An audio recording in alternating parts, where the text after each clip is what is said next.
Nung tayo ay bininyagan, pinangalanan at tinawag tayo ng Diyos sa ating pangalan, inangkin at minahal. Pagmamay-ari tayo ng Diyos.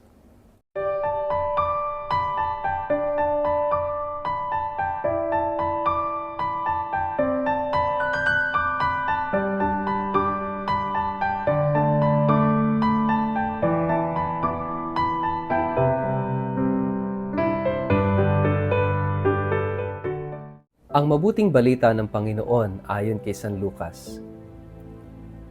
Dumating ang oras ng panganganak ni Elizabeth at nagsilang siya ng isang sanggol na lalaki.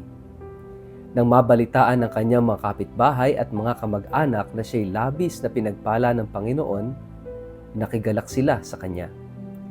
Makalipas ang isang linggo, dumalo sila sa pagtutuli ng sanggol. Sakarias sana ang itatawag nila sa bata gaya ng pangalan ng kanyang ama.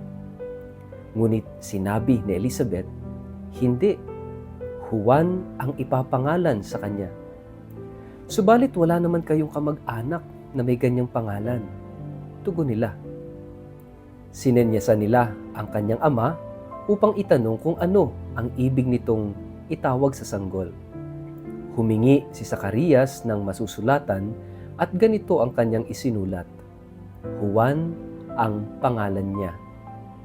Namangha ang lahat. Noon din ay nakapagsalita si Sakarias at siya'y nagpuri sa Diyos. Natakot ang lahat ng taga roon at naging usap-usapan sa buong bulubundukin ng Judea ang mga bagay na iyon. Pinag-isipan ito ng mga nakabalita, ano pat naging tanong nilang lahat, magiging ano kaya ang batang ito? Sapagkat nasa kanya ang kapangyarihan ng Panginoon. Ang mabuting balita ng Panginoon.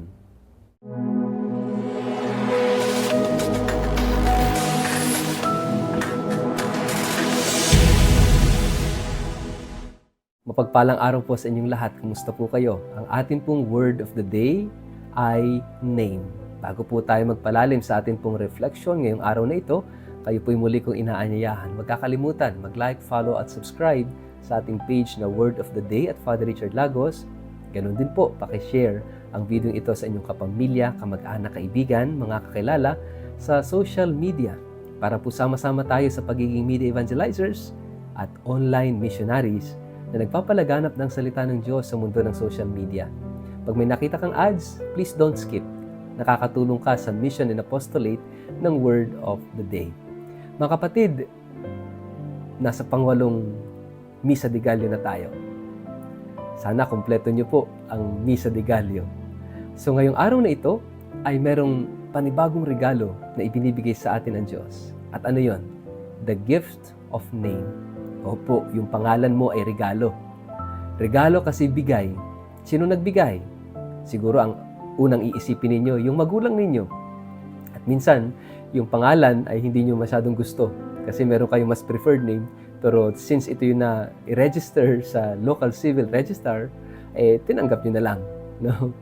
Pero alam niyo po, if you're going deeper into our name, especially kung ikaw ay binyagang Katoliko, actually hindi magulang mo ang nagbibigay ng pangalan. The fact that you were baptized, ang Diyos ang nagbigay ng pangalan sa iyo. Nung ikaw ay binyagan, sabi ng pari in the name of the church, during baptism, Richard, I baptize you in the name of the Father, and of the Son, and of the Holy Spirit. Which means, no, ang Diyos mismo ang nagbigay ng pangalan mo na yan by virtue of baptism. Ito yung sinasabi sa Biblia that I call you by name, you are mine. Akin ka, tinawag kita sa iyong pangalan. Kaya yung sakramento ng binyag ay pag-angkin ng Diyos, pag-angkin ni Jesus. Napakahalaga po na maunawaan natin lahat ito mga kapatid, na nung tayo ibinyagan, we become images of Christ. Naging wangis ni Kristo. Kaya nga, kapag tayo ay bininyagan, di ba, nandun part ng rite of baptism, nagkakaroon ng exorcism doon. So the child is being exorcised at binibigyan ng misyon. Habang kinukursan ng pari ang noo ng bata, sinasabi niya, maging matatag ka sa iyong pakikiisa kay Kristo bilang pari, hari at propeta. And then we renounce Satan, di po ba? That is exorcism. And after being exorcised, yung baby, yung bata, ay sineselyuhan, is being sealed sa pamamagitan ng profession of the faith na sumasagot ay ang mga magulang. At yung pagsiselyo na yon ay upang protektahan ang bata sa anumang pag-atake ng masasamang espiritu. Any diabolical obsession, oppression, and possession. Ipinapahayag doon yung pananampalataya sa Diyos amang makapangyarihan sa lahat. No? Ito yung sealing, mga kapatid. Napakahalaga po nito. Pero yung problema sa atin, right after baptism, sinelyuhan yung bata, pinotektahan yung bata kay Satanas at sa kanyang pang-aakit at sa kanyang mga tukso at mga gawain. Ang ginagawa ng mga magulang, binibreak agad yung seal sa pamamagitan ng ng mga pamahiin, mga superstitious belief. At yung mga superstitious belief are sins against the first commandment. Halimbawa, dito sa Nueva Ecija, hindi ko alam sa ibang probinsya, pagkatapos ng binyag, itinatakbo yung bata, unahan sila papalabas ng simbahan dahil may pamahiin. Di ba? Nag-profess tayo na naniniwala, sumasampalataya tayo sa Diyos amang makapangyarihan sa lahat, and right after baptism, mayroong mga pamahiin, brinake agad yung seal. Hindi pa natatapos doon.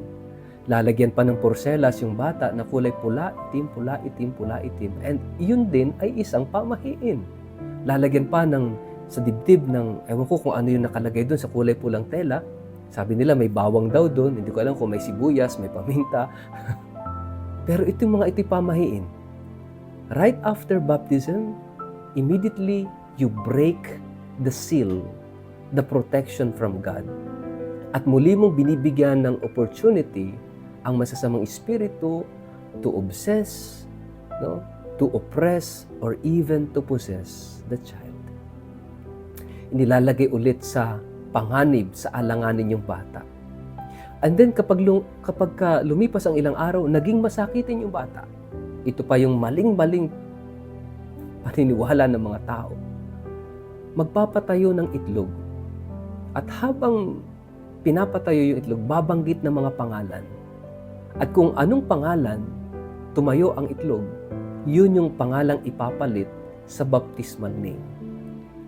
Anong ibig sabihin nun? Mas makapangyarihan yung itlog doon sa Diyos na nagbigay ng pangalan sa baptismal name na ipinofess natin na siya'y makapangyarihan sa lahat, and then suddenly papalitan mo ng pangalan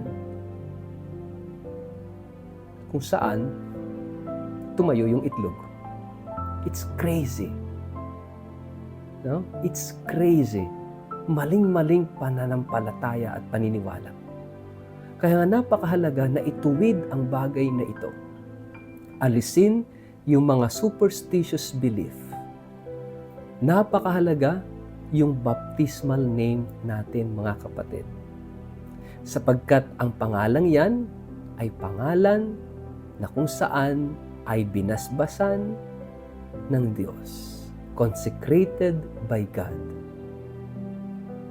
Mga kapatid, yung pangalang yan ang binigyan ng Diyos ng misyon na maging pari, hari at propeta. Yang pangalang yan ang inangkin ng Diyos.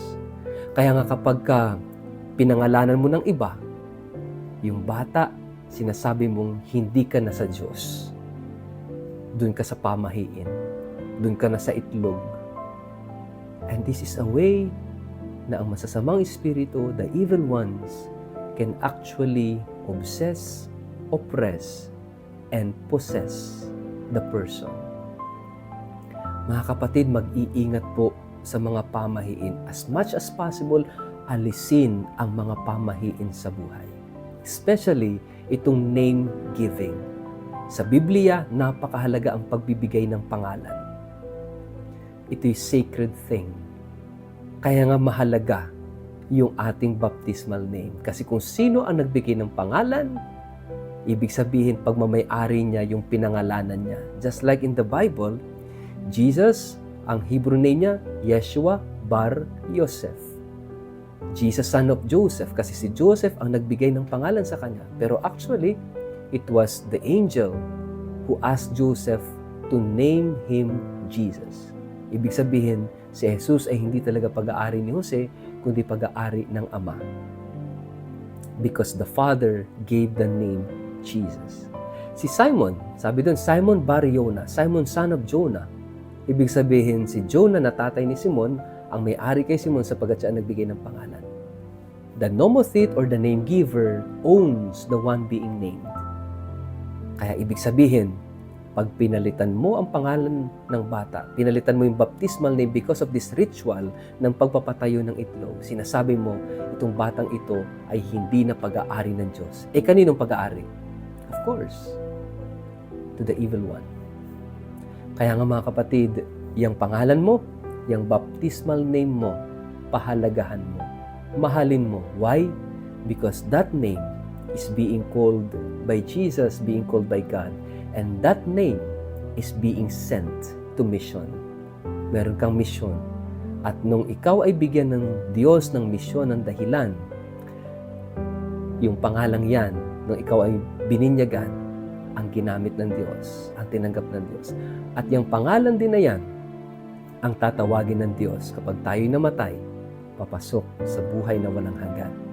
Kaya kung pinalitan mo yung pangalan mo, ewan ko, kung makakapasok ka sa buhay na walang hanggan.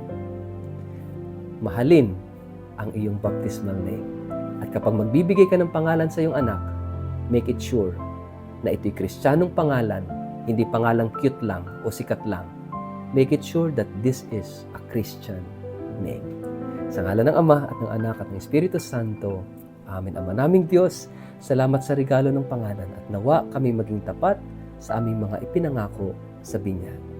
Kami ay para sa iyo lang. Amen. Pagpalain po kayo at ingatan ng makapangyarihang Diyos, Ama at Anak at Espiritu Santo. Amen.